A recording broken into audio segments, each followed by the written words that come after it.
বিচার চাই, বিচার চাই, সন্ত্রাসীর বিচার চাই। চাঁদাবাজের কালো হাত ভেঙে দাও, গুড়িয়ে দাও। আমরা বিএনপির বিপক্ষে না। সে ভোটটা কিভাবে নেবে? আমাকে মেরে নেবে? সে তো আমাকে ভালোবাসে দিয়ে তো ভোটটা চাবে। তাই মাইরে তো সে ভোট নিতে পারবে না। এর আগে এরকম দেখিনি। এই 5ই আগস্টের পরে সে একেবারে পাগল হয়ে গেছে। এই 5ই আগস্টের পরে সে যেহেতু বিএনপির নেতা, তাও নেতা বৈধ কমিটি না, এটা হলো মুখিক তার একটা কমিটি করছে, যেটা আপনি দেখবেন তার ব্যানার হয়ে আছে, সেখানে দেখবেন সে বৈধ হয় না, এখনও বৈধ হয়নি। আর সর্বশেষ আমি যে কথাটা বলবো, বিএনপি তো এখনও ক্ষমতাই যায়নি, তাই না? তারপরে আমরা একরকম অত্যাচারী টর্চারি আমাদের পড়ছে। বিএনপি ক্ষমতা গেলে কী হবে? আমরা কি গ্রামে এলাকায় থাকতে পারবো? ওখানে যায় ওই জায়গাঘাট দখল করার জন্য, তখন ওই এলাকার লোকেরাই প্রতিরোধ করে তাকে ওখান থেকে সরাই দেয়, তাড়াই দেয়। আর ইসের যেটা পশুরহাটের যেটা, সেটা ওখান থেকে চাঁদা যা তোলে তার বোধহয় একটা অংশ সে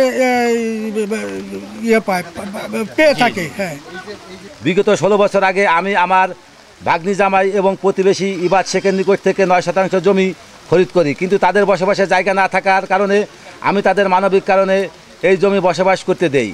সম্প্রতি তাদের আমার প্রকৃত জমি ছেড়ে দিতে এবং বুঝিয়ে দিতে বললে তারা না দিয়ে উল্টাপাল্টা হামকি ধমকি দিয়ে আসছিল। সর্বশেষ গত 29 এপ্রিল দুপুরে আমি প্রয়োজনীয় কাশিয়ানী সদরে গেলে তারা আমাকে দেখে আমার কাছে ওই জমি ফেরত চায়। আমি দিতে রাজি না হলে তারা আমার উপর চড়া হয়ে এক পর্যায়ে তাদের হয়ে রাতল ইউনিয়নের বিএনপির আহ্বায়ক কমিটির সদস্য সচিব ইমদাদুল হকের নেতৃত্বে 8-10 জন লোক সংবদ্ধ হয়ে আমার উপর অতর্কিত হামলা চালায়। আমাকে বেদক, কিল, ঘুষি, মারপিট করতে আহত করে।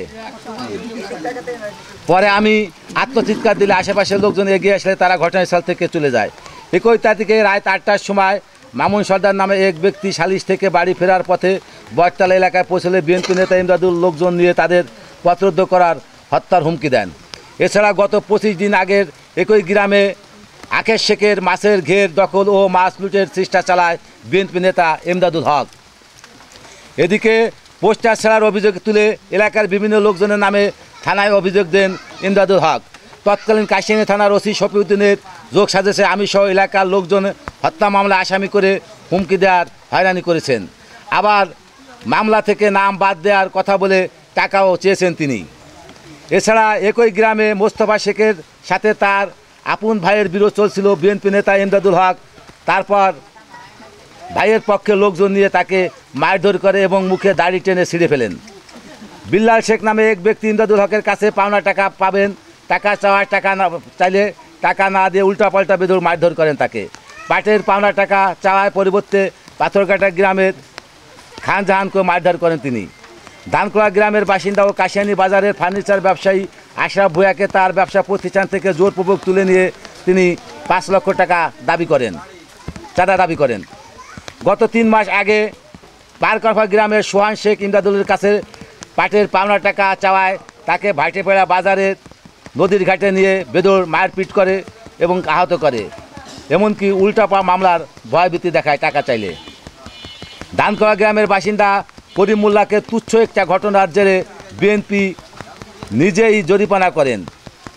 এছাড়া তার বিরুদ্ধে জোরপূর্বক ইটনা খেয়াঘাট দখলের চেষ্টা, পরানপুর গরুহাটের চাঁদা নেওয়ার পশুহাটের থেকে চাঁদাবাজির অভিযোগ রয়েছে। এখানে অধিকাংশ ভুক্তভোগী উপস্থিত রয়েছে। আমরা বিএনপি নেতা ইমদাদুলের হাত থেকে বাঁচতে চাই। আমি সহ রাতেল ইউনিয়নের সকল ভুক্তভোগীর পক্ষ থেকে সুষ্ঠু ও নিরপেক্ষ তদন্তের মাধ্যমে বিএনপি নেতার বিরুদ্ধে